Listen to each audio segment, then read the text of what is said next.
Son las 7 de la mañana con 34 minutos. Recuerdo que un caso de una persona colombiana que pidió también la eutanasia en este país llamó la atención a los países latinoamericanos. Y hoy lo tenemos en una ecuatoriana, el caso de Paola Roldán. Y ella dice que hay argumentos para que la eutanasia sea legal en el Ecuador y por eso es que ha pedido a la Corte Constitucional justamente que atienda su pedido, puesto que padece una enfermedad dolorosa, crítica y costosa además. Para conversar del tema hemos invitado esta mañana al abogado Víctor Manuel Valle. Él es integrante de la Fundación Dignidad y Derecho, a quien saludamos vía telemática. ¿Cómo está, abogado Valle? Buen día. Orlando Murillo lo saluda aquí en OMC Noticias. Buenos días, Orlando. Gracias por la invitación y un saludo a toda la audiencia. Para nosotros un gusto estar aquí.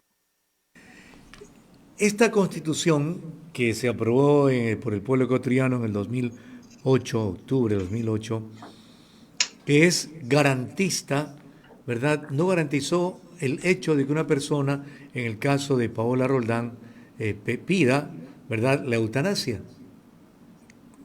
¿Eso qué significa, doctor? Y el tratamiento que ella está solicitando a la Corte Constitucional, ¿qué implicaciones tiene para los ecuatorianos? Sí, en efecto, como usted lo ha dicho, Orlando, la Constitución ecuatoriana desde el 2008 es garantista en primer lugar, del derecho a la vida y de varios derechos humanos reconocidos en tratados internacionales y también en nuestro ordenamiento jurídico. Sin embargo, en primer lugar, queremos hacer la aclaración con Fundación que estamos especializados y comprometidos con la defensa de derechos humanos y nos solidarizamos con Paola Roldán y con todas las personas que tienen padecimientos de enfermedades terminales.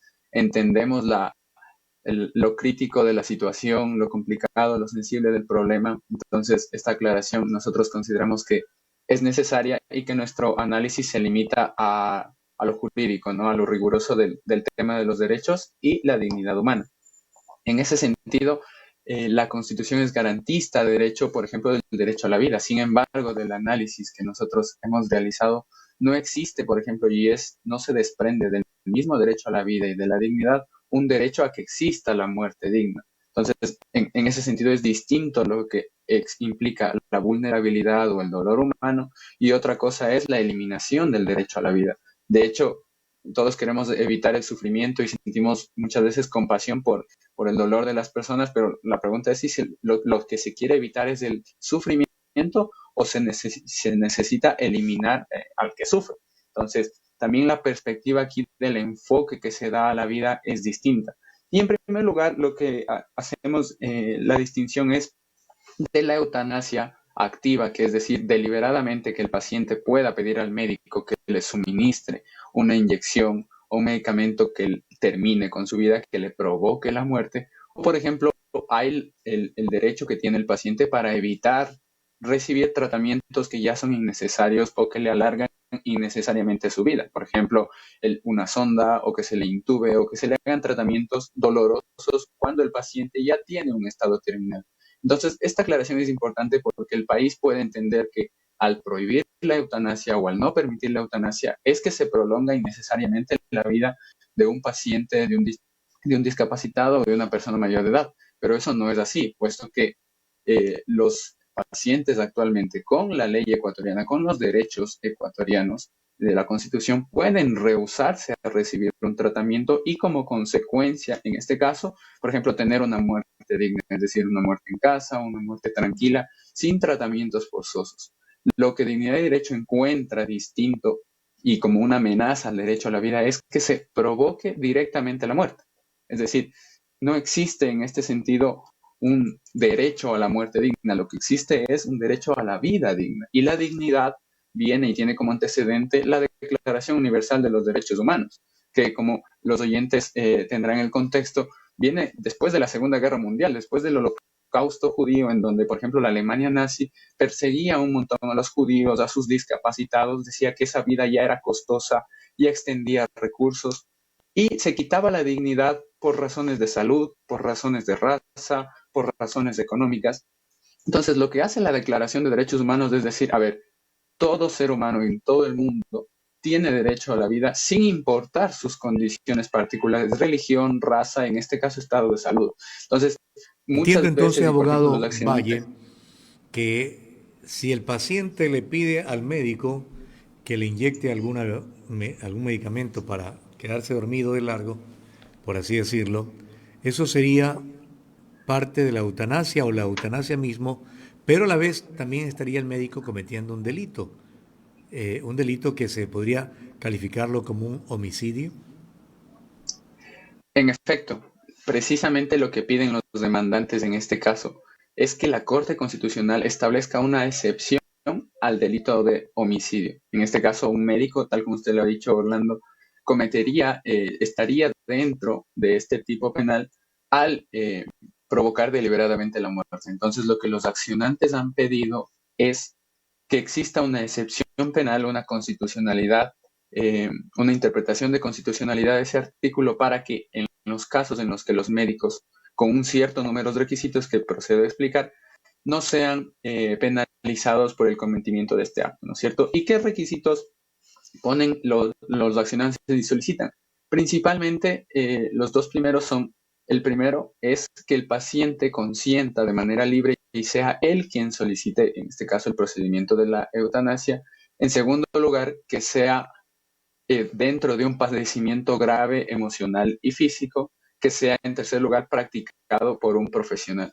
Y nosotros aquí es donde encontramos la primera también vulnerabilidad y son francamente requisitos que generarían mucha inseguridad jurídica e inseguridad en los grupos más vulnerables, ¿no es cierto? Porque la eutanasia, de los datos que tenemos, termina afectando más a discapacitados, a niños con enfermedades terminales y a personas adultas mayores. En este sentido, estos requisitos dejan mucho rango, mucha amplitud y vulnerabilidad a este sentido. ¿Por qué? Porque, por ejemplo, la experiencia extranjera en estados como Oregon y demás demuestra que la voluntad del paciente en ese tipo de situaciones puede ser cambiante y es muy vulnerable. O sea, de hecho, entre el primer requisito y el segundo existe una incoherencia porque ¿cómo podemos al mismo tiempo solicitar que el paciente tenga una decisión firme, objetiva, y al mismo tiempo esté pasando por un sufrimiento grave Ah, emocional y ajá. físico? Entonces, Pero más allá del padecimiento y el cambio que puede tener un paciente con una enfermedad crítica,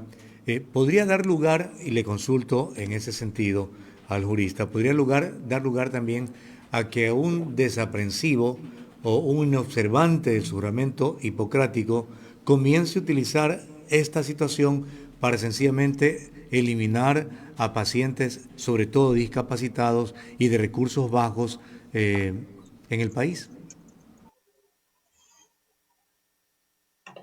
en efecto, y de hecho es una de las problemáticas que se van a abrir y se van a discutir también en este tema si la eutanasia llega a aprobarse, es la objeción de conciencia de los médicos, puesto que asociaciones mundiales, por ejemplo, como la Asociación Médica Mundial, ha reiterado en varias de sus resoluciones, en varias ocasiones, en el año 1995, 2009, de la falta de ética médica que existe en los procedimientos de eutanasia. Entonces, la Asociación Médica Mundial, por ejemplo, ha sido muy clara en decir que un médico está faltando al juramento hipocrático y a la ética médica al cometer estos actos de provocar deliberadamente la muerte, ¿no es cierto? Porque ese es el énfasis que hacemos. Hay una línea clave entre provocar directamente la muerte y prolongar innecesariamente la vida con tratamientos que siempre, si es ya en una etapa terminal o la persona está en una alta edad con padecimientos, a veces una intubación, una sonda, son procedimientos que alargan innecesariamente la vida.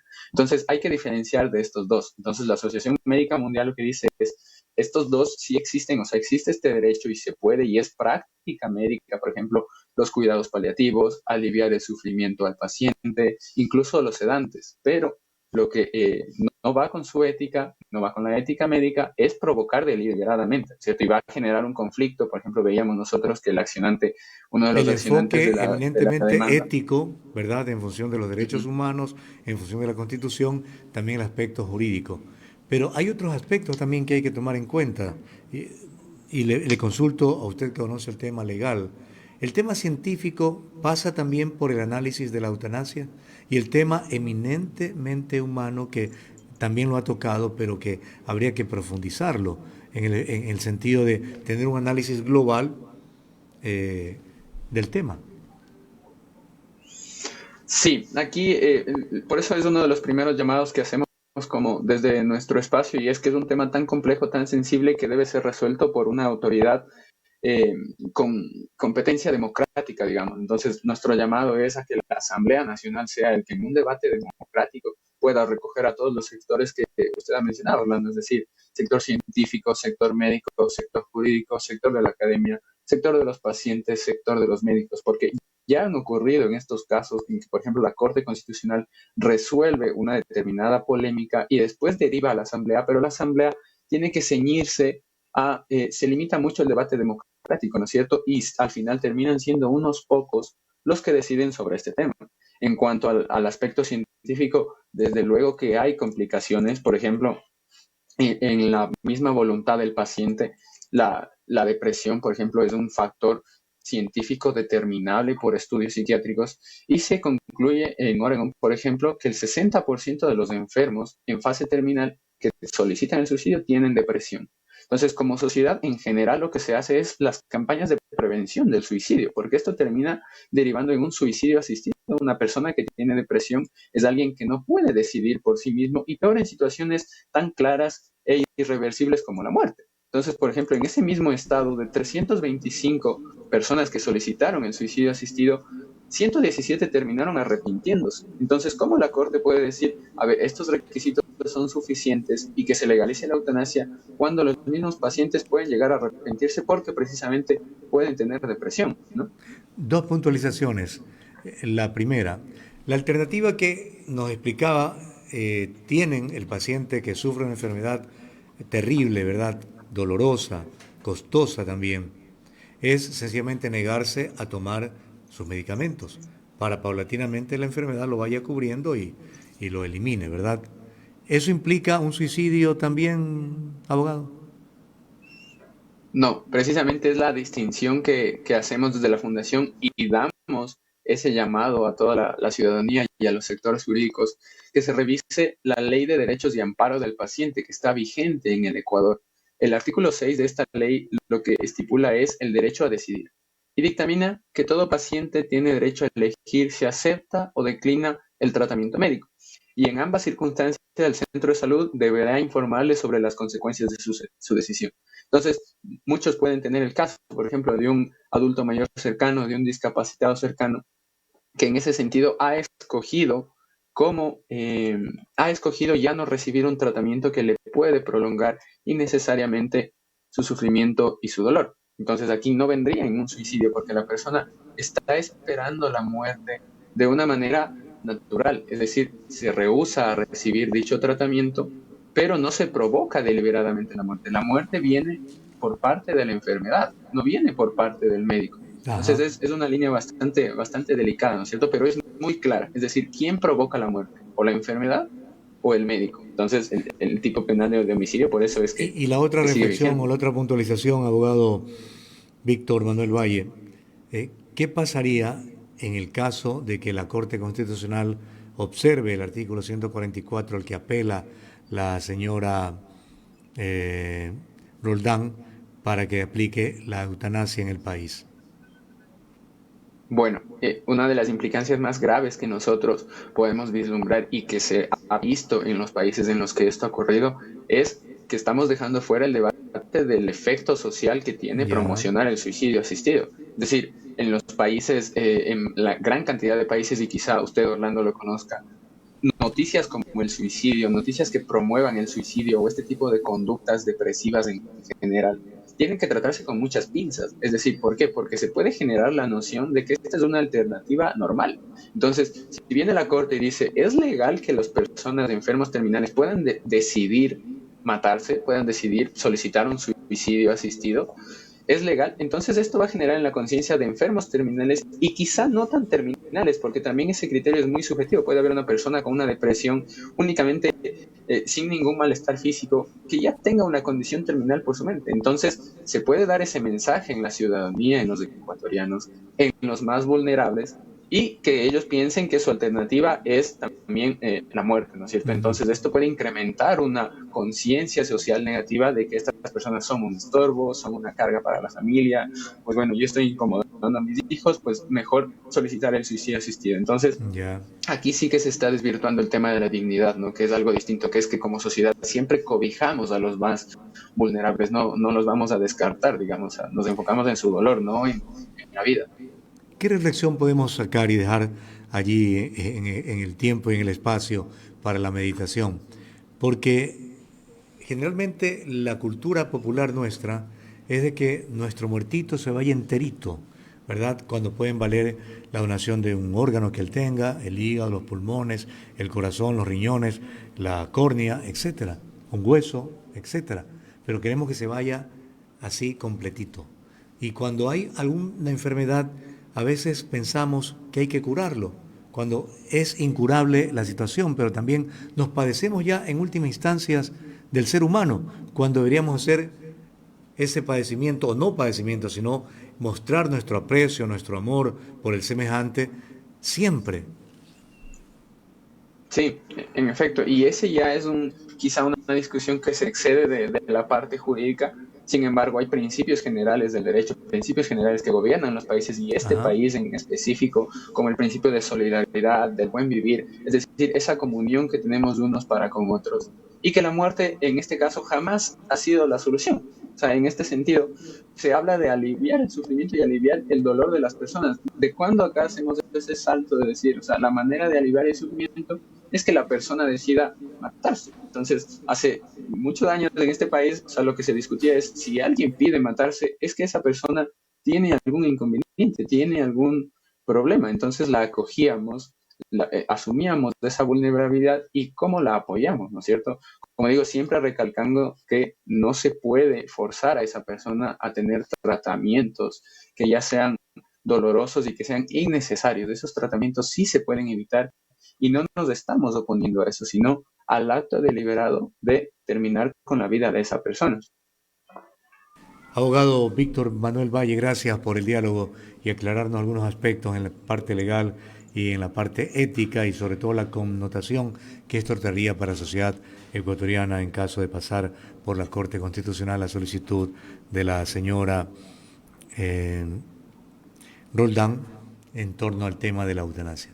Buen día y gracias. Saludos a los Gracias. amigos de la Fundación. Gracias, Orlando. Igual, muy agradecidos con el espacio.